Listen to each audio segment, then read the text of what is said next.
I welcome each one of you, my fellow pilgrims to heaven, for our weekly Bible study in Telugu language. This is the 12th Sabbath School lesson study in Telugu language.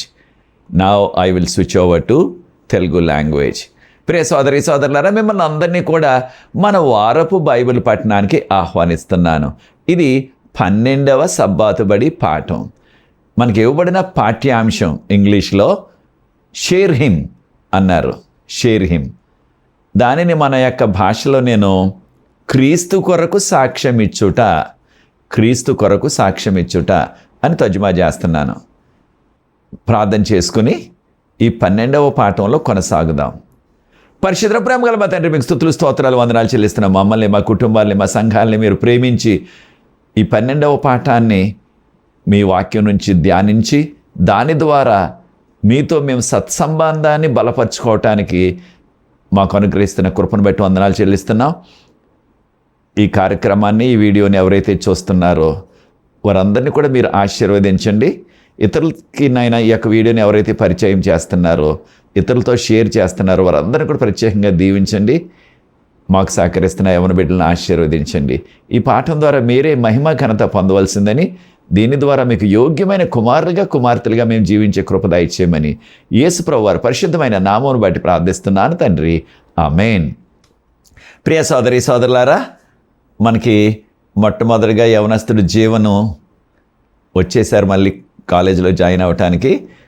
ఈ రోజు నుంచి అనగా June 15వ తారీఖు నుంచి ఇక్కడ registration ప్రారంభం అవుతుంది. క్లాసులు వచ్చే సోమవారం అంటే 22వ తారీఖు నుంచి క్లాసులు ప్రారంభమవుతాయి. అనగా ఒక వారం అంతా రిజిస్ట్రేషన్ అనమాట. కనుక జీవన్ ఇవాళ ఒక్కడే ఉన్నాడు ఇక మనకి అందుబాటులో. ఆయన ఈ యొక్క రికార్డింగ్ చేస్తున్నాడు మనకి. తర్వాత ఎప్పుడు మనకు సహకరిస్తున్నట్లుగానే రోహిత్ మనకి ఎడిటింగ్ చేయటానికి వారి ఇంటి వద్ద నుంచే ఈ యొక్క ప్రక్రియను చేస్తున్నాడు ఆన్లైన్లో. కనుక ఈ యవనస్తుల కొరకు కూడా మీరు ప్రార్థించండి. ప్రియ సోదరి సోదరులారా, మనము ఈ యొక్క 12వ పాఠంలో ఏ రీతిగా మనం సాక్ష్యం ఇవ్వాలా అనే విషయాలు మనం నేర్చుకోబోతున్నాం. ప్రార్థన చేసుకుని ఈ వాక్యంలోకి మనం ఈ పాఠాన్ని మనం నేర్చుకుందాం బైబిల్ గ్రంథం నుంచి. పరిశుద్ధ ప్రేమ గల మా తండ్రి, మీ ప్రత్యేకమైన కృపను మాతో ఉంచి మీ ఆత్మతో మమ్మల్ని నింపి మీరే మహిమ ఘనత పొందమని దీన్ని వీక్షిస్తున్న వారిని ఆశీర్వదించండి. ఈ యొక్క పాఠాన్ని ఇతరులకు ఈ వీడియోని పరిచయం చేస్తున్న వారిని కూడా దీవించండి. మాకు సహకరిస్తున్న ఎవరి బిడ్డలను దీవించండి. మీరే మహిమ ఘనత పొందమని యేసు ప్రభువు వారి పరిశుద్ధమైన నామమును బట్టి ప్రార్థిస్తున్నాను తండ్రి, ఆమేన్. ప్రియ సోదరి సోదరులారా, సాక్ష్యం ఇవ్వటం అంటే ఏమిటి? క్రీస్తు కొరకు సాక్ష్యం ఇచ్చుట. సాక్ష్యం అనగానేమిటి?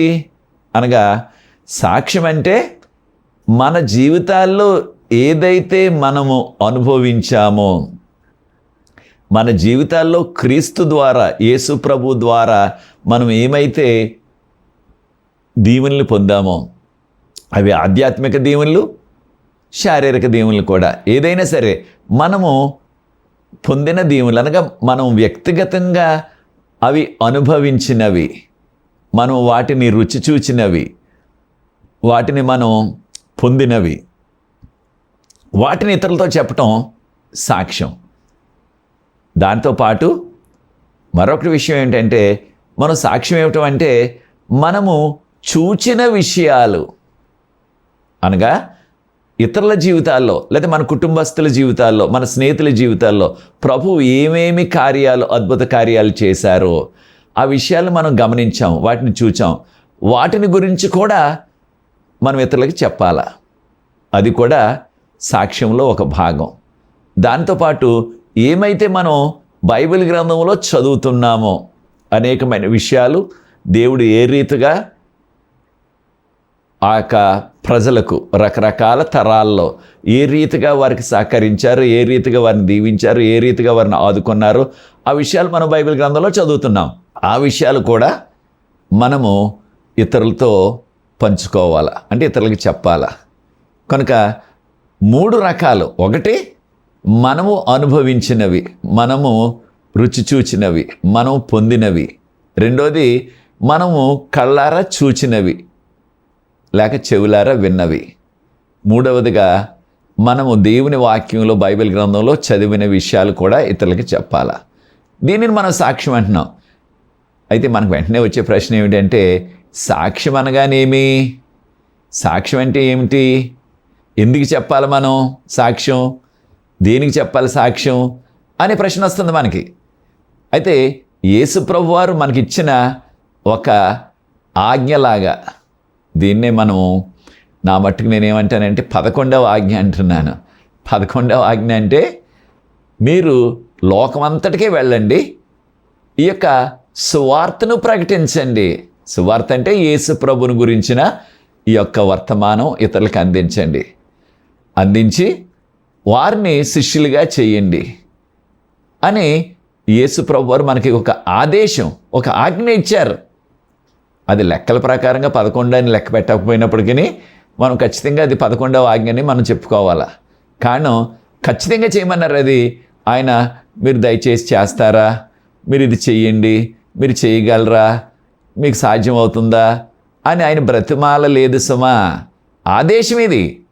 మీరు వెళ్ళండి లోకమంతటికి, ఈ యొక్క సువార్తను ప్రకటించండి. అనగా యేసు ప్రభు గురించి, ఆయన ఉచితంగా ఆయన ద్వారా మాకు కలిగే రక్షణ గురించి, ఉచితంగా యేసు ప్రభు ద్వారా మనకు కలిగే ఆ రక్షణ భాగ్యం గురించి మనం చెప్పాలి. అప్పుడు వారు నమ్ముకున్నట్లయితే వారికి బాప్తిస్మం ఇవ్వాలా, వారు కోరుకున్నట్లయితే. ఇది సువార్త. కనుక యేసు ప్రభు ఇచ్చిన ఆదేశం ఇది. అయితే మరొక విషయాన్ని కూడా మనం గుర్తించాలా. అదేమిటంటే, ఈ విధంగా మనం సాక్ష్యం ఇవ్వటం అన్నది మనం సొంతగా వెళితే కాదు. లేకపోతే మనం సొంతగా చేయాలంటే, మన సొంతగా మన యొక్క శక్తితో, మన యుక్తితో, మనకున్న భాషా నైపుణ్యతతో, లేకపోతే మనకున్న పదవితో మనం చేయాలనుకుంటే అది ఫలించదు. అయితే ఎలా చేయాలా? మనకి ఈ సాక్ష్యాన్ని ఎలా ఇవ్వాలంటే, మనము మొదట పరిశుద్ధాత్మను పొందాలా. మొదటగా యేసుప్రభువు వారు అన్నారు, మీరు లోకమంతటికి వెళ్ళి ఈ సువార్తను ప్రకటించి నమ్మిన వారిని బాప్తిస్మం ఇచ్చి నా శిష్యులుగా చేయండి అన్నారు. అది మత్తయి సువార్త 28వ అధ్యాయం 18, 19, 20 వచనాల్లో మనం గమనిస్తున్నాం. అదే రీతిగా యేసుప్రభువు వారు ఆఖరి మాటలు, యేసుప్రభువు వారి శిష్యులు 11 మంది మిగిలారు. ఇక ఆయన యొక్క మరణం పునరుత్థానం తర్వాత యూదా ఇస్కరియోతు తను తాను తల్లకిందులుగా ఉరేసుకుని చనిపోయాడు. కనుక 11 మంది మిగిలారు. ఆ 11 మంది కూడా యేసు ప్రభు వెళ్ళిపోతుంటే ఒలీవ పర్వతం మీద ఆయన చుట్టూ గుమికూడారు. అప్పుడు ప్రభువారు అన్నారు, మీరు యెరూషలేములో ఉండండి. ఎప్పుడు వరకు? మీరు పరిశుద్ధాత్మ శక్తిని పొందుతారు.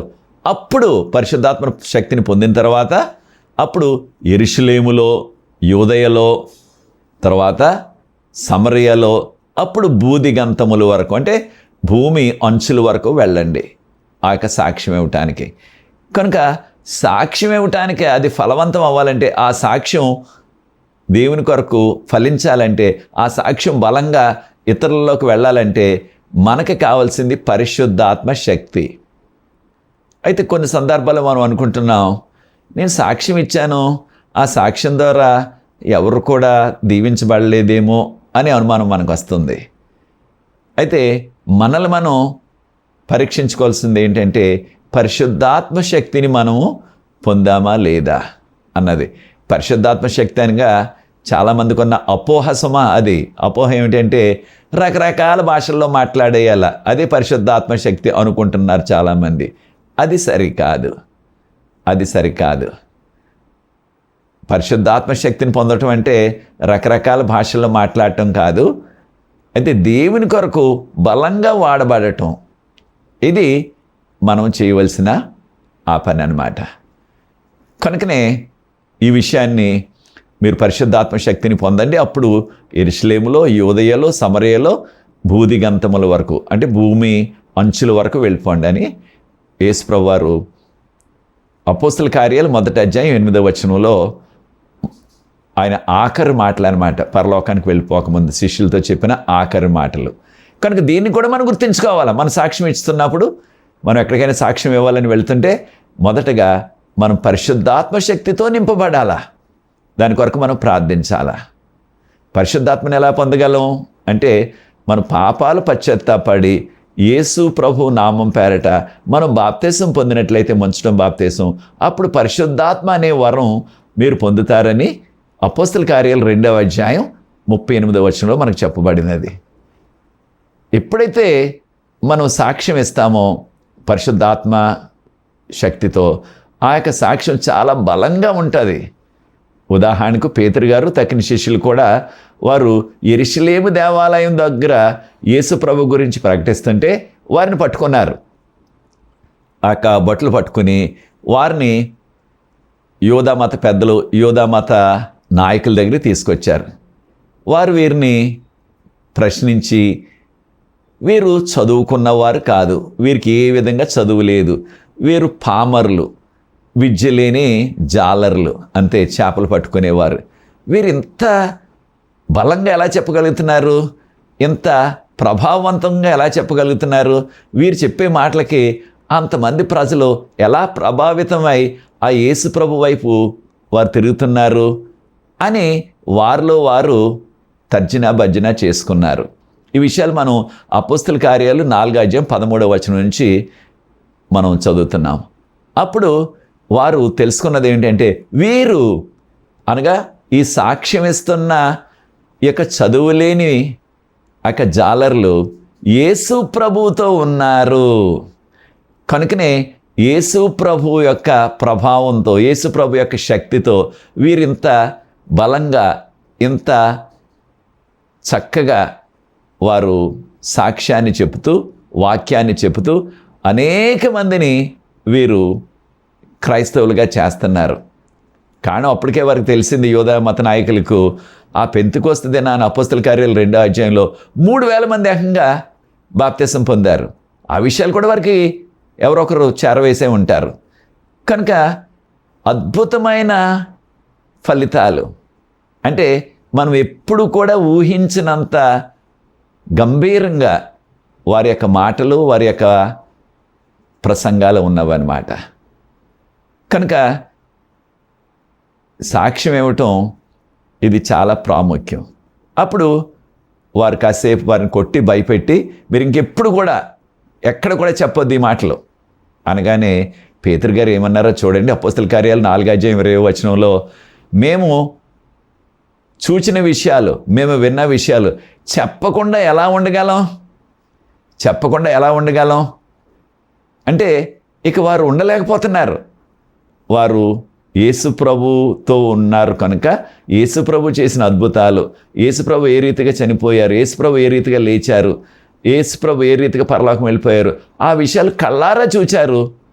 కనుక అవి చెప్పకుండా ఉండాలన్నా సరే వారు ఉండలేకపోతున్నారన్నమాట. చూచారా ప్రియ సోదరి సోదరులారా, మనం కూడా యేసు ప్రభుని గురించి, బైబిల్ గ్రంథం నుంచి మనం నేర్చుకుంటున్న విషయాలు మనం ఎంతో సంతోషిస్తూ ఉంటాం.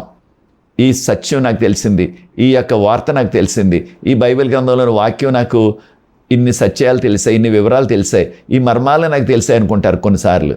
అయితే వాటిని మనతోనే ఉంచుకోవద్దు, మనము ఇతరులతో పంచుకోవాలా. ఇతరులతో పంచుకోవటమే సాక్ష్యం, ఇతరులతో పంచుకోవటమే సాక్ష్యం. దానికి ఏదో పెద్ద పెద్ద డిగ్రీలు లేకపోతే పెద్ద పెద్ద ఆ యొక్క ట్రైనింగ్లు అవసరం లేదు నిజానికి. అవన్నీ కూడా తర్వాత మనకు ఉపయోగపడితే పడవచ్చు, కానీ ప్రస్తుతం యేసు ప్రభువును తెలుసుకుని ఆయన యొక్క ప్రేమను ఇతరులకు మనం చాటి చెప్పాలా. కనుకనే 2 కొరింథీ 5వ అధ్యాయం 14వ వచనంలో ఆయన ప్రేమ అనగా యేసు ప్రభు ప్రేమ నన్ను బలవంతం పెడుతుంది అంటున్నాడు పౌలు గారు. అంటే యేసు ప్రభు యొక్క ప్రేమ, ఆయన నా కొరకు మరణించారు, ఆయన తిరిగి లేచారు, మరలా త్వరగా వస్తున్నారు రెండోసారి నన్ను పరలోకం తీసుకువెళ్ళటానికి. అంటే ఎంత ప్రేమో చూడండి. మన కొరకు మనకు బదులుగా ఆయన సిలువ మీద ప్రాణం అర్పించేశారు. కనుక ఆ ప్రేమ నన్ను ఒత్తిడి చేస్తుంది ఇతరులతో చెప్పమని.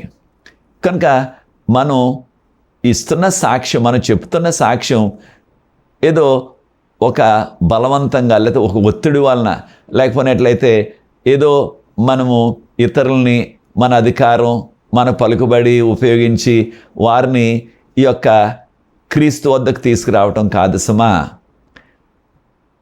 మనము ఈ యొక్క రక్షణ భాగ్యంలోనికి వారు నడిపించడం అంటే అది ప్రేమ ద్వారా జరగాల.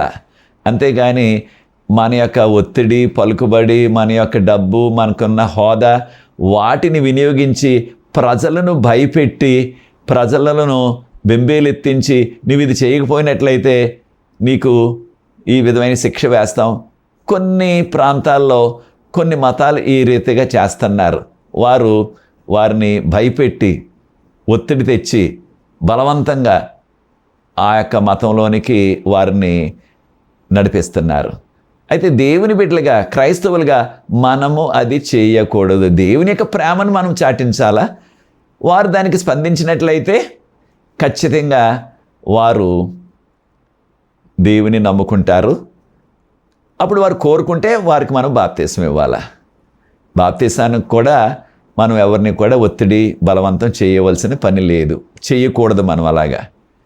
అయితే ప్రియ సోదరి సోదరులారా, చూడండి, ఇర్మియా గ్రంథం 31వ అధ్యాయం 3వ వచనం గమనించినట్లయితే, శాశ్వతమైన ప్రేమతో నిన్ను మిమ్మల్ని ప్రేమిస్తున్నాను అంటున్నారు ప్రభువారు. శాశ్వతమైన ప్రేమతో ఆయన మనల్ని ప్రేమిస్తున్నారు. బట్ ప్రేమించడమే కాదు, మనల్ని ఆయన దగ్గరకు చేర్చుకుంటున్నారు ప్రేమతో అని చెప్పబడ్డది. కనుక మనం చేయవలసిన సువార్త, మనం చెప్పవలసిన సాక్ష్యం ఆ ప్రేమతో నిండి ఉండాలా. అది కోపంతో కాదు, ద్వేషంతో కాదు, లేకపోతే ఏ విధమైన బలప్రయోగంతో కాదు. మనం ప్రేమతో, యేసు ప్రభు ప్రేమ మనం ఇతరులకు చాటి చెప్పాలి. కనుక మనం చేసే సువార్త ప్రేమతో కూడి ఉండాలా. ఈ విషయాన్ని మనం గుర్తించాలా. అయితే ప్రియ సోదరి సోదరులారా, ఈ యొక్క పాపలోకంలో అనేక సందర్భాల్లో సాతాను ఎప్పుడు కూడా ఏం చేస్తున్నాడు? తను ఒత్తిడి తెచ్చి భయపెట్టి తన తట్టు తిప్పుకుంటాడు చాలాసార్లు. లేకపోతే అనేకమైన శ్రమలు, కష్టాలు తెచ్చి అప్పుడు తన వైపు ఆకట్టుకుంటాడు సాతాను. అది దేవుని బిడ్డలుగా మనం చేయరాదు. మనం చెప్పవలసింది దేవుని యొక్క సువార్త, ఆయన యొక్క ప్రేమ. ఆయన ఏ రీతిగా మన కొరకు మరణించారు, ఆయన ఏ రీతిగా మరలా రెండోసారి తిరిగి వస్తున్నారు, ఇవి మనం చెప్పాలి. ఆయన నమ్ముకున్నట్లయితే మనకు ఉచితంగా ఈ యొక్క రక్షణ ఇవ్వబడుతుంది అనే విషయాన్ని మనం ఇతరులకు చాటి చెప్పాలి. మనకి ఇవ్వబడిన ఆ మూలవాక్యం, కంఠత వాక్యం ఏమిటంటే యెషయా గ్రంథం 50వ అధ్యాయం 4వ వచనం. యెషయా గ్రంథం 50వ అధ్యాయం 4వ వచనంలో యేసు ప్రభువారు అంటున్నారు, ఆయన మనకు ప్రతి ఉదయం కూడా ఆ యొక్క మాట్లాడటానికి ఏ సమయంలో ఎప్పుడు ఏ మంచి మాట మాట్లాడాలో అని ఆయన మన యొక్క నాలుకకు ఆయన సహకరిస్తున్నారు. అంటే మనం మాట్లాడే ఆ మాటలు అనగా రక్షణ సంబంధమైన మాటలు, సువార్త సంబంధమైన మాటలు, వారికి క్షేమం కలిగించే మాటలు ఎప్పుడు చెప్పాలా, ఎలా చెప్పాలా, ఏ రీతిగా చెప్పాలా అని ప్రభువారు ప్రతి ఉదయం కూడా మనం లేచినప్పుడు ఆయన మనకు అవి చెప్తున్నారు, లేకపోతే అవి మనకి మనసులో పెడుతున్నారని చెప్పబడ్డది. దాంతోపాటు మనం చెప్పటమే కాకుండా ఆయన మాటలు మనం వినే చెవులు కూడా ఆయన మనకి ఇస్తానంటున్నారు ప్రతిరోజు కూడా. ఇది కూడా చాలా ప్రాముఖ్యం. మనం చెప్పటమే కాదు ప్రాధాన్యత, ఆయన మాటలు వినాలి. మనం ఎలా వినాలి? మనం ఆయన మాటలు ఆయన వాక్యంలో మనం చదువుతున్నాం, ఆ మాటలు ఎవరైనా ఆ మాటలు బోధిస్తున్నారు, ఆ మాటలు వినాలా. లేకపోయినట్లయితే అనేక సందర్భాల్లో పరిశుద్ధాత్ముడు మన యొక్క మనసుల్లోనే ఆయన మనతో ఆ ఆలోచనల ద్వారా మాట్లాడతారు. కనుక దేవుని యొక్క మాటలు వినాల, వింటే చాలదు, వాటిని మనం అనుసరించాల. కనుక ప్రతిరోజు కూడా ఉదయాన్నే ప్రభువా నీ మాటలు పలకటానికి నాకు ఆ నాలుక, నా నాలుకను మీ మాటలు పలకటానికి, మీ మాటలు ఇతరులకు చెప్పడానికి, మీ యొక్క సత్య సువార్త, మీ రక్షణ సువార్త ఇతరులకు చెప్పడానికి ఈ దినాన్న నా నాలుకను మీ సాధనంగా వాడుకోండి ప్రభువా అని ప్రార్థించాల. అంటే అది దేవుని వాగ్దానం, ఆయన ఇస్తానని అని చెప్తున్నారు. దాన్ని మనం ఆస్వాదించాలా, దాన్ని మనం అంగీకరించాలా, దాన్ని మనం పొందాలా ప్రతిదినం కూడా ప్రార్థన ద్వారా. రెండోది ఆయన మాటలు వినాలి మనం. అప్పుడు మన యొక్క సాక్ష్యం ఎంతో బలంగా చక్కగా ఉంటుంది. అయితే మరొక విషయాన్ని కూడా మనం గమనించాలా. అదేమిటంటే మనము ఇతరులకు యేసు ప్రభు గురించి చెప్పాలంటే మొదట మనం చేయవలసింది ఏంటంటే ఇతరులతో మనం మంచి సంబంధాన్ని కలిగి ఉండాలి. దీన్నే మనం స్నేహం అంటున్నాం. ఇంగ్లీష్లో ఫ్రెండ్షిప్ అంటున్నాం.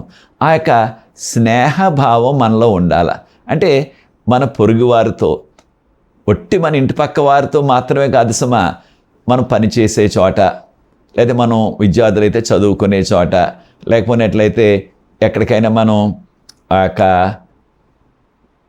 కూరగాయలు తక్కిన మన యొక్క కావాల్సిన అనుదిన అవసరాలు కొనుక్కోవటానికి వెళ్ళి ఆ షాప్ దగ్గర, ఆ బజార్లో, అక్కడ ఎవరు కలిసినప్పటికీ వారితో కూడా ఆ చక్కని స్నేహభావాన్ని కలిగి వారితో మొదట స్నేహాన్ని మనం పెంచుకోవాలి. కారణం మనము ఇతరులతో స్నేహం చేయగలిగినట్లయితే, స్నేహం చేసే ఆ యొక్క మనసు మనకు ఉన్నట్లయితే, అప్పుడు ఆ స్నేహం ద్వారా, వారితో ఉన్న ఆ మంచి స్నేహబంధం ద్వారా మనము వారికి చక్కగా యేసు ప్రభువుని గురించి, ఆయన రక్షణ గురించి చెప్పగలం. కారణం మన స్నేహితులైతే మనం ఏది చెప్పినా సరే వింటారు, నమ్ముతారు. అయితే మనము ఒకవేళ విరోధులు ఉన్నారనుకోండి, ఎంత మంచి మాటలు చెప్పినప్పటికీ విరోధులు మన మాటలు పట్టించుకోరు, నమ్మరు. కనుకనే మనకు ఒక సామెత కూడా వచ్చేసింది. ఏంటి? మనము స్నేహం ద్వారా ఒక స్నేహితుడికి మనము ఒక విషయం ఇచ్చినప్పటికీ ఆ యొక్క స్నేహితుడు మన మీద ఉన్న ఆ నమ్మకం వలన, స్నేహం వలన అది విషమైనప్పటికీ ఇది విషయం అనుకోడు, త్రాగేస్తాడు. కారణం మనకున్న ఆ మంచి సంబంధం. అదే ఒక విరోధి ఉన్నాడు అనుకోండి, ఆ విరోధికి మనం అమృతం ఇచ్చినా సరే, అమృతం అంటే మరణం లేని దాన్ని అమృతం అంటాం కదా మనం, అలాంటిది ఇచ్చినా సరే వాడు దాన్ని తీసుకోడు, త్రాగడు. కారణం ఏంటి? వారిద్దరికి కూడా పడదు, వారిద్దరికి కూడా విరోధం ఉన్నది కనుక వాడు ఏమనుకుంటాడు, అది అమృతమైనా సరే వీడు విషం ఇచ్చేస్తున్నాడు నాకు అనుకుంటాడు. అంటే మనము స్నేహం ద్వారా మనము వారికి ఎంతో చక్కగా వారిని మనము నమ్మించవచ్చు. నమ్మించడం అంటే ఈ సత్యాన్ని చెప్పవచ్చు, దాన్ని వారు అంగీకరిస్తారు స్నేహం ద్వారా. శత్రుత్వం ద్వారా మనం ఎవరిని కూడా ప్రభు వద్దకు నడిపించలేం, స్నేహం ద్వారా నేను నడిపించగలం.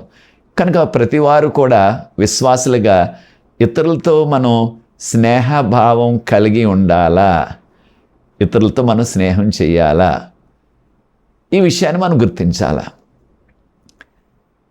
కనుక ప్రియ సోదరి సోదరులారా, మనము దేవుని బిడ్డలుగా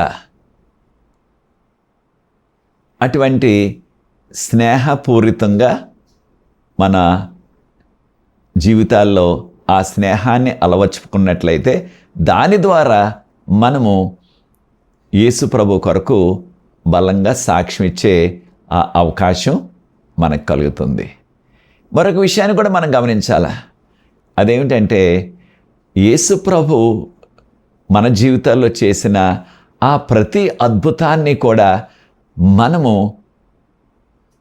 వట్టి ప్రభుని స్తుతించి విడిచిపెట్టేయటమే కాకుండా ఇతరులతో పంచుకోవాలా, సాక్ష్యం ఇవ్వాలా.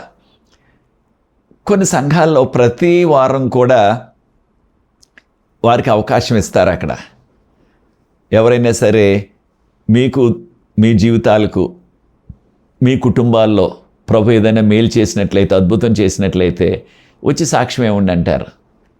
ఖచ్చితంగా కొంతమంది వెళ్ళి నాకు ఈ రీతిగా ఈ వారంలో జరిగింది, లేదా నా కుటుంబస్తులకి ఈ విధంగా జరిగింది అని వారు సాక్ష్యం ఇస్తారు. చాలా సందర్భాల్లో ఆ దినం చెప్పిన వాక్యం కంటే, ఆ ప్రసంగానికంటే ఆ వ్యక్తులు ఇచ్చిన సాక్ష్యం ఇక మన మనసుల్లో నాటుకుపోతుంది.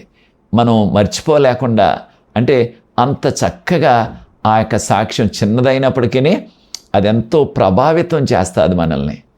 అయితే చాలా విచారం ఏంటంటే చాలా సంఘాల్లో ఇక మనకి పెద్ద కార్యక్రమాలు ఏర్పాటు చేసేసుకున్నాం. దేన్ని కూడా విడిచిపెట్టలేకపోతున్నాం. కనుక సాక్ష్యాలకి అవకాశం ఉండటం లేదు. ఇంకా కొంతమంది వాదించేది ఏంటంటే సాక్ష్యం ఇస్తే ఒక్కొక్కడు ఒక గంట చెప్పేస్తున్నాడండి, సమయం కుదరదు కదా అంటున్నారు.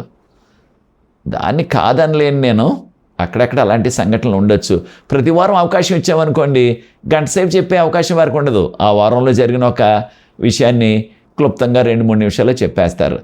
వారికి అవకాశం ఇవ్వకుండా చాలా సందర్భాల్లో క్రొత్త సంవత్సరం రోజున డిసెంబర్ 31వ తారీఖున అటువంటి అవకాశం ఇస్తూ ఉంటారు చాలా సంఘాల్లో. అప్పుడు సంవత్సరం అంతా దేవుడు చేసిన విషయాలన్నీ కూడా వారు చెప్పేయాలని పాపం ఆతృత వారికి. అప్పుడు ఏమవుతుంది, మరి ఒక గంట పట్టేస్తుంది, ఒక్కొక్కరికే చాలా టైం పట్టేస్తుంది.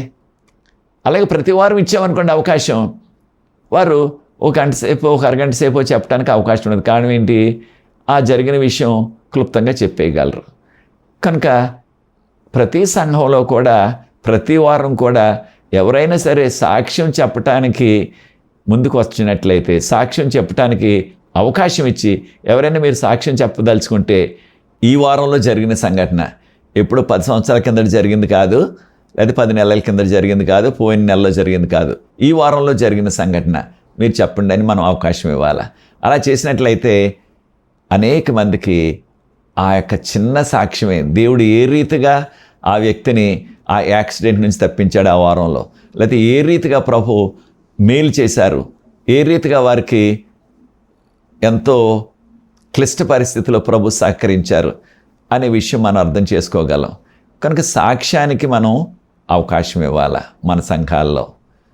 మరొక విషయం ఏంటంటే, సాక్ష్యం ఇవ్వటానికి చాలాసార్లు మనం కొంచెం భయపడుతున్నాం. అయితే 1-2 సార్లు అలవాటు అయిందనుకోండి, చెప్పడం ధైర్యం వస్తుంది. కొంతమందికి చెప్పడానికి చాలా అందరి ముందు నిలబడటానికి భయం వేస్తుంది. అయితే మనం అవకాశం ఇచ్చినట్లయితే ఒకసారి కాకపోతే రెండోసారి, తర్వాత ఇంకోసారి అయినా వారు స్పందించి సాక్ష్యం ఇవ్వటానికి ముందుకు వస్తారు. కనుక మన యొక్క సాక్ష్యం యేసు ప్రభు మన జీవితంలో ఏమి చేశారు, లేదా మన కుటుంబంలో ఏమి చేశారు అనే విషయాన్ని మనం తప్పకుండా దాచుకోకూడదు, చెప్పాలి. కొన్ని సందర్భాల్లో దేవుడు చేసిన అద్భుతాన్ని బట్టి ఆ కుటుంబం కృతజ్ఞత కూడికి పెట్టుకుంటున్నారు. అప్పుడు ఏం జరుగుతుంది, ఎవరినో వాక్యం చెప్పడానికి పాస్టర్ గారో లేకపోతే ఎవరొకరు వస్తారు, ఆ యొక్క వాక్యాన్ని చక్కగా బోధిస్తున్నారు. అది చాలా సంతోషం. దానికంటే ప్రాముఖ్యము ఆ వాక్య పరిచర్యతో పాటు ఆ కుటుంబస్తులకు దేనికి ఆ యొక్క కృతజ్ఞత కూడికి పెట్టారో, ఏ సందర్భంలో అనే సందర్భాన్ని సాక్ష్య రూపంలో చెప్పించాలి మనం. అప్పుడు ఆ యొక్క కృతజ్ఞత కూడికకు చాలా అర్థము పరమార్థం ఉంటుందన్నమాట. అది ఎంతో అర్థవంతంగా ఉంటుంది, అది ఆశీర్వాదకరంగా ఉంటుంది మనకి. కనుక ఆ విషయాన్ని కూడా మనం జ్ఞాపం చేసుకోవాలి. మరొకటి ఏంటంటే, యేసు ప్రభు కొరకు మనము ఈ యొక్క సాక్ష్యం ఇచ్చే ఆ యొక్క సందర్భంలో మనం నేర్చుకోవాల్సిన మరొక మెలకువ ఏమిటంటే, ఖచ్చితంగా మనము యేసు ప్రభు నామానికి ఘనత రావాలా, యేసు ప్రభు నామమే హెచ్చించబడాలా అనే దృక్పథంతో మనం చేయాలంతేగాని మనము కాస్త పేరు ప్రఖ్యాతులు తెచ్చుకోవటానికి, లేకపోయినట్లయితే గుర్తింపు తెచ్చుకోవటానికి మన ప్రయత్నం కాకూడదు. మనం ప్రభువు నామం మహింపరచబడాలా, ఇతరులు దీవించబడాలా, అదే మన యొక్క దృక్పథం అయి ఉండాలా మన యొక్క సాక్ష్యంలో. కనుక ప్రియ సోదరి సోదరులారా, పేతురు గారు అంటున్నారు, 1 పేతురు 3:15 1 పేతురు 3:15 సమయమందును అసమయమందును, అంటే సమయంలో సమయం కానప్పుడు కూడా, సమయమందును అసమయమందును ఏం చేయాలా, నీకున్న ఆ విశ్వాసాన్ని గురించి, ఆ విశ్వాసానికి కారణం ఏంటి అనేది చెప్పగలిగి ఉండాలి. అంటే అది ఒకవేళ పగలైనా రాత్రైనా, నిన్ను ఏ సమయంలో ఎవరు అడిగినా సరే, ఒట్టి ఆరాధన దినాన్నే కాదు, ఇక ఎప్పుడు అడిగినా సరే, ఒకవేళ నువ్వు బజార్లో ఉన్నప్పుడు అడిగినా సరే, ప్రభుని ఎందుకు నమ్ముకున్నారండి మీరు, క్రైస్తవులు ఎందుకు అయ్యారండి, బాప్తిసం ఎందుకు తీసుకున్నారండి, ఎవరు అడిగినా సరే, ఎప్పుడు అడిగినా సరే, దానికి జవాబు ఇవ్వటానికి మనం సిద్ధంగా ఉండాలి.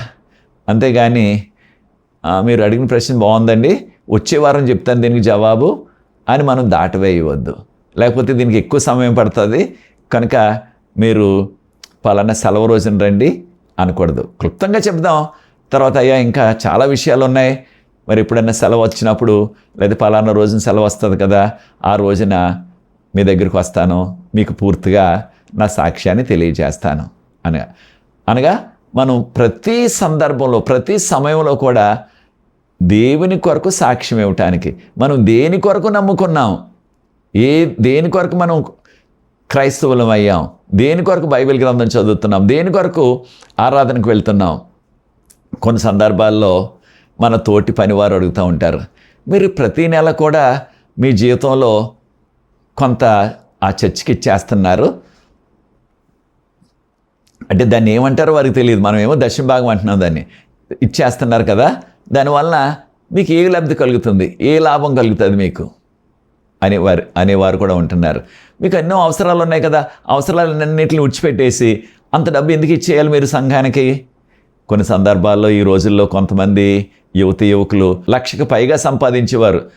నాకు తెలిసిన కొంతమంది యువకులు ఇక్కడ పూనాలో 2 లక్షలు 3 లక్షలు కూడా సంపాదిస్తున్నారు నెలకి. ఒక నెలకి 1 లక్ష సంపాదిస్తున్నారంటే వారు నమ్మకంగా ఇచ్చినట్లయితే దేవుని యొక్క భాగం దశమ భాగం 10,000 ఇచ్చేయాల. 10,000 అంటే పెద్ద మొత్తమే. అప్పుడు వారు అడిగేది దీనివల్ల నీకు కలిగే లాభం ఏమిటి? అయితే మనం శారీరకంగా ఆ లాభాన్ని వెంటనే వారికి రుజువు చేయలేము, కానీ ఖచ్చితంగా మనకు వచ్చే ఆధ్యాత్మిక ఆ దీవెన, దేవుడికి మనం ఇవ్వాల్సిన దేవుని యొక్క భాగాన్ని ఇచ్చేసినట్లయితే దశమ భాగాన్ని మనం రెట్టింపు దీవెనలు, మనం ఊహించినంత ఉన్నతమైన దీవెనలు మనం పొందుతాం.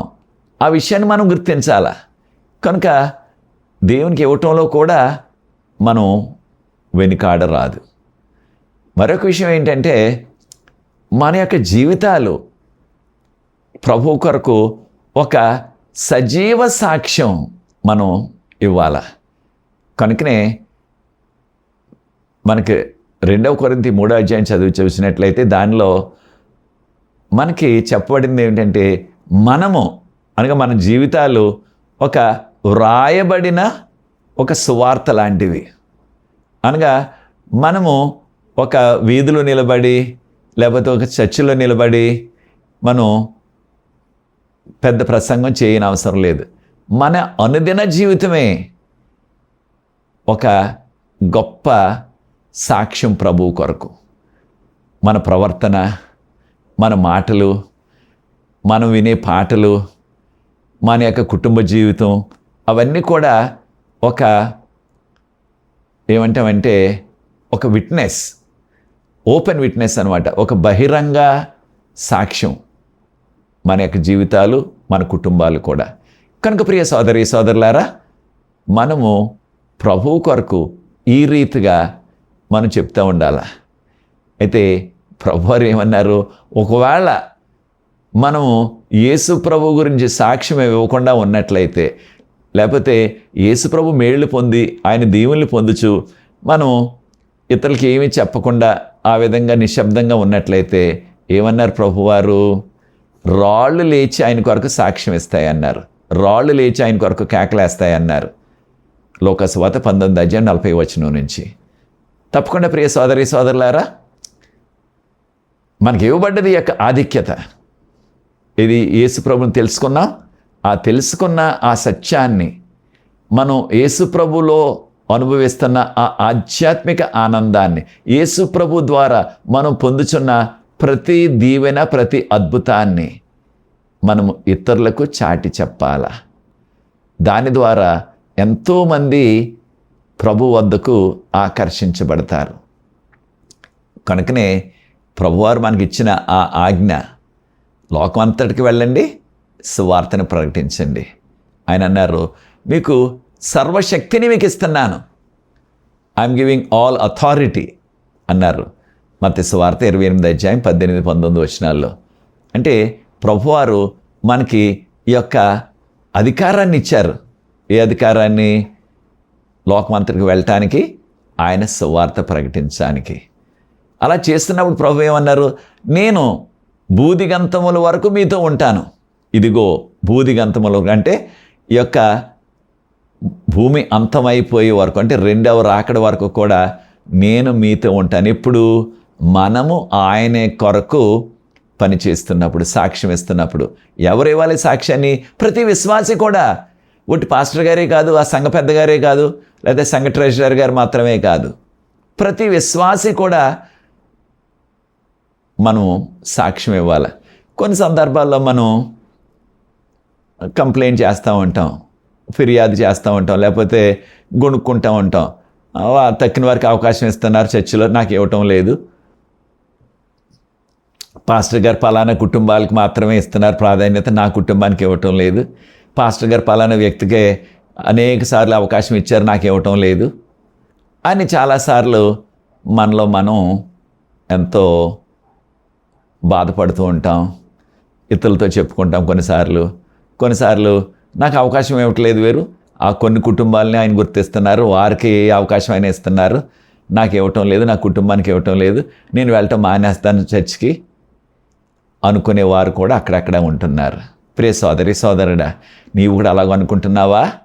నిజమే, మానవులుగా కొన్ని సంఘాల్లో ఇటువంటి విషయాలు జరుగుతున్నాయి. కొంతమందికే ఆ పాటలు పాడే అవకాశం, కొంతమందికి వాక్యం చెప్పే అవకాశం, కొంతమందికే ఆ యొక్క సబ్బాతు పడి పాఠం చెప్పే అవకాశం, కొంతమంది మాత్రమే అవకాశాలు పొందుతున్నారు.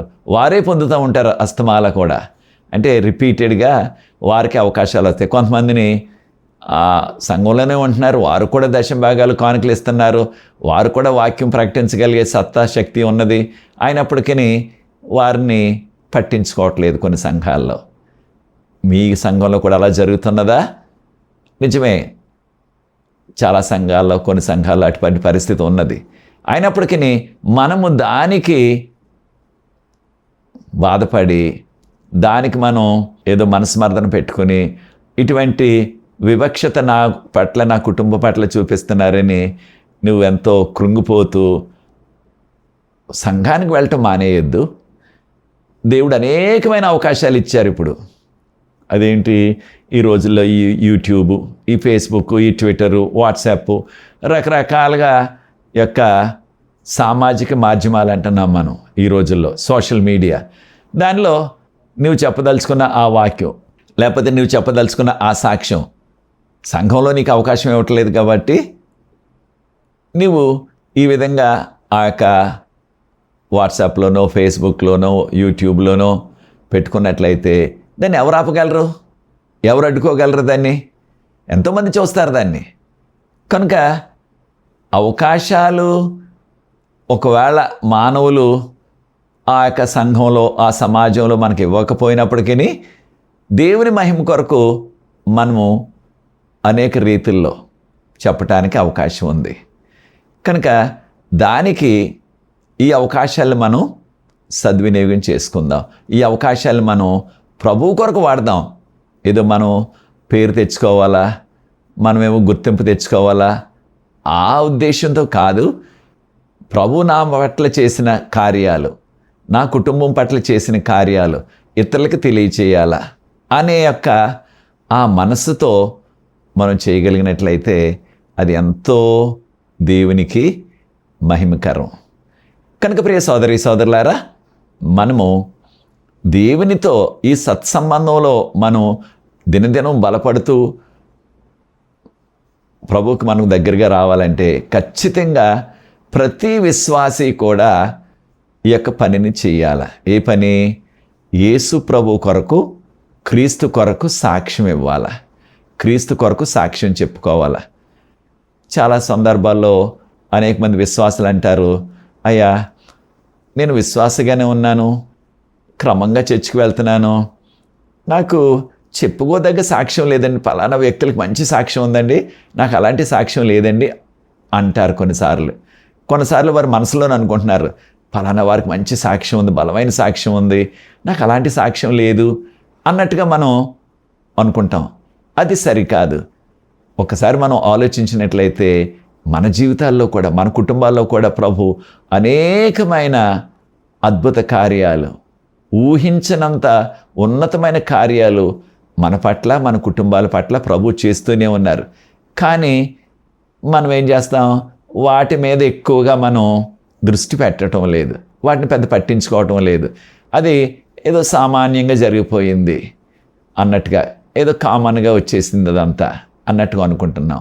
అలా కాకుండా ఒకవేళ నీకు అంత చక్కని సాక్ష్యం లేదు, నాకు బలమైన సాక్ష్యం లేదు అన్నట్టుగా నువ్వు అనుకున్నట్లయితే నీ జీవితంలో ఒక్కసారి ఆలోచించి, ప్రభు నా పట్ల ఏ కార్యాలు చేశారు ఇంతవరకు, నా కుటుంబం పట్ల ఏ కార్యాలు చేశారు, ఏ విపత్తులో, ఏ యొక్క విపరీతమైన పరిస్థితిలో, ఏ క్లిష్టకాలంలో ప్రభు నాకు సహాయం చేశారు, నా కుటుంబానికి సహాయం చేశారు అని వాటిని మనం ఒకసారి జ్ఞాపకం చేసుకొని అవసరమైనట్లయితే వాటిని కాస్త ఒక కాగితం మీద రాసుకొని వాటిని మనం ఇతరులతో చెప్పగలిగినట్లయితే అప్పుడు మరికొన్ని విషయాలు మన యొక్క జ్ఞాపకానికి వస్తాయి. పలానా సందర్భంలో ప్రభు నాకు లేకపోతే నా కుటుంబానికి ఈ రీతిగా నాకు సహకరించారు ప్రభు. అనేక విషయాలు మనం జోడించుకోవచ్చు, చెప్పుకోవచ్చు. కనుక ప్రియ సోదరి సోదరులారా, ప్రతి విశ్వాసి కూడా మనకు దేవుడు చేసిన విషయాలు ఒక సాక్ష్యంగా మనం వాటిని జ్ఞాపకం చేసుకుంటూ, వాటిని ఇతరులతో పంచుకుంటూ, దేవునికి మహిమకరంగా, ఆయనకు ఘనత తెచ్చేలాగా మనం జీవించాలా, మన మాటలు ఉండాలా, మన యొక్క ప్రవర్తన ఉండాలా. కనుక ప్రియ సోదరి సోదరులారా, ఈ యొక్క సమయంలో దేవుని యొక్క కృప, దేవుని యొక్క కార్యాలు మన పట్ల ఇంతగా ప్రభు చేస్తున్నారు కనుక మనము ప్రభు కొరకు ఏం చేయాలి? ప్రభు కొరకు ఏం చేయాలి మనం?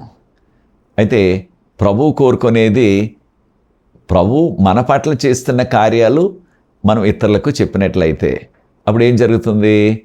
వారు ఎంతోమంది దీవించబడతారు. ఆదిమ సంఘంలో సంఘం నానాటికి కూడా పెరిగిపోయింది. ఎంతో కొంత తక్కువ కాలంలోనే వేలకు వేలు ఆ యొక్క సంఘాలు అభివృద్ధి చెందాయి. మీకు సమయం ఉన్నప్పుడు అపోస్తల కార్యాలు 2, 3, 4, 5 అధ్యాయాలు చదివి చూడండి. ఆనాటి సంఘం దినదినాభివృద్ధి చెందింది. కారణం ప్రతి విశ్వాసి కూడా వారి తోటి వారికి, వారి ఇరుగు పొరుగు వారికి క్రీస్తుని గురించి సాక్ష్యం ఇచ్చారు.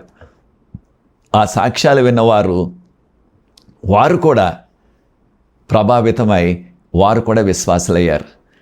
ఆ పని మనం ఈ కడవరి కాల చివరి దినాల్లో ఎక్కువగా చేయాలి. అలా చేసినట్లయితే ప్రభు యొక్క పరిశుద్ధాత్మ యొక్క శక్తితోటి ఈ రాజ్య సువార్త లోకం అంతటికి కూడా అతి తక్కువ కాలంలోనే అందరికీ అందుతుంది. రెండవ రాకడ వస్తుంది. కనుక రెండవ రాకడ రావాలంటే, త్వరగా ప్రభు రావాలంటే ప్రభు మనకి ఇచ్చిన బాధ్యత ఈ యొక్క రాజ్య సువార్త సకల రాష్ట్రాలకి సాక్షార్థంగా చాటించబడాలా.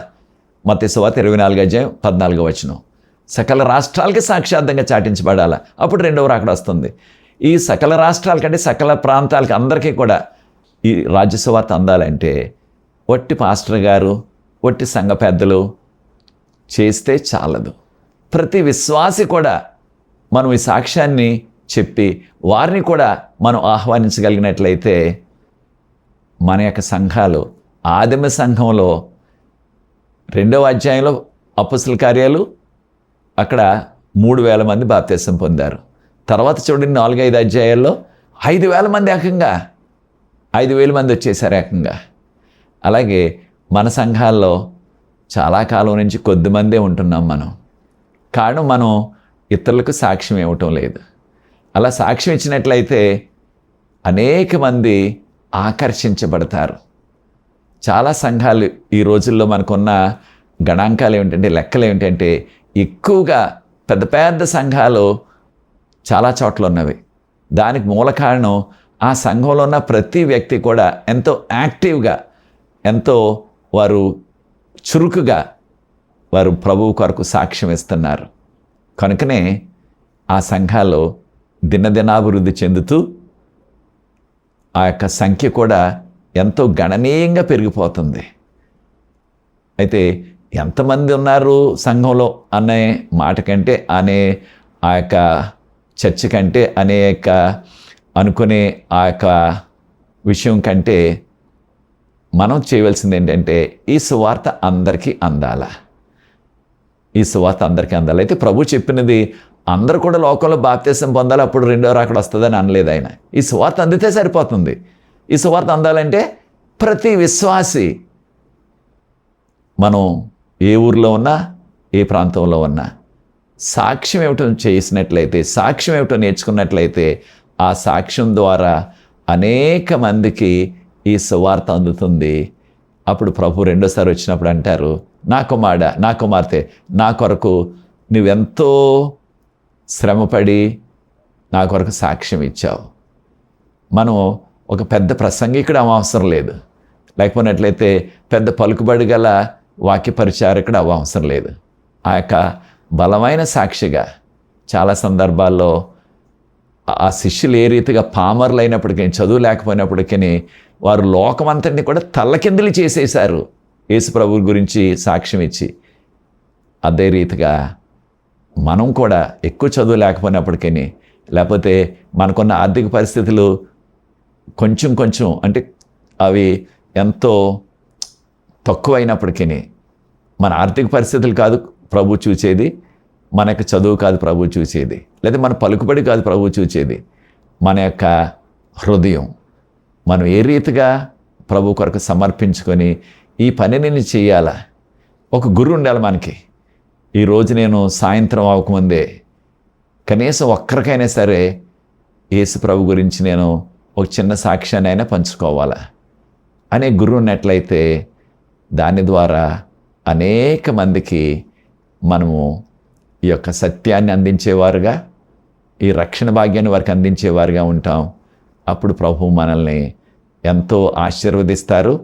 పరలోకంలో మనకి అనేకమైన ఆ యొక్క జీవ కిరీటంలో నక్షత్రాలు, ఒక్కొక్క వ్యక్తి రక్షించబడినట్లయితే ఒక్కొక్క నక్షత్రం, అలాగే ఎంతమందిని ప్రభువులోకి నడిపిస్తే అన్ని నక్షత్రాలు మన జీవ కిరీటంలో ఉంటావని మనకు చెప్పబడినది. కనుక ప్రియ సోదరి సోదరులారా, అటువంటి గొప్ప ధన్యత మనం అందరం కూడా పొందాలా. అటువంటి కృప నీకు కావాలని కోరుకున్నట్లయితే ప్రియ సోదరి సోదరుడా, నేను కూడా ఇతరులకు సాక్ష్యం ఇవ్వాలా.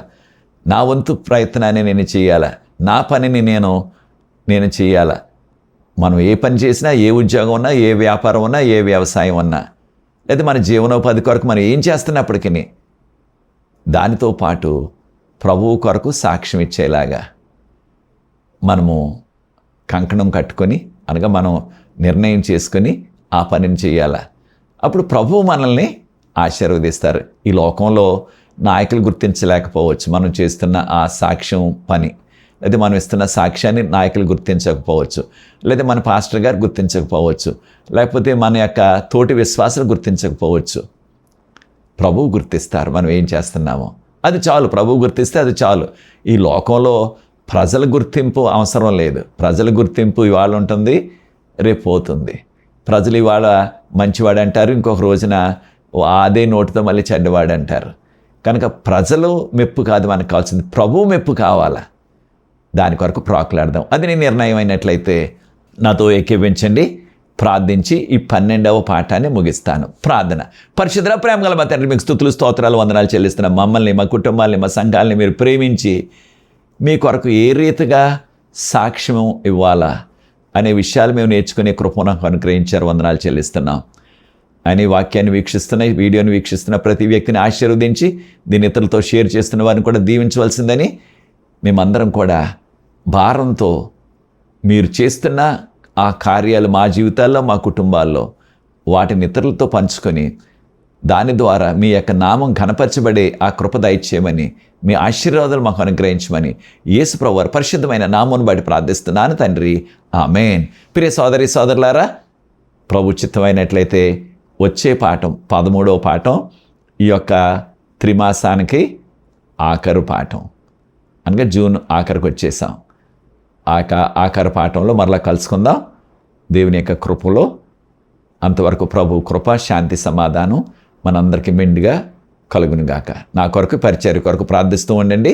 ప్రభు మిమ్మల్ని దీవించుగాక. God bless you.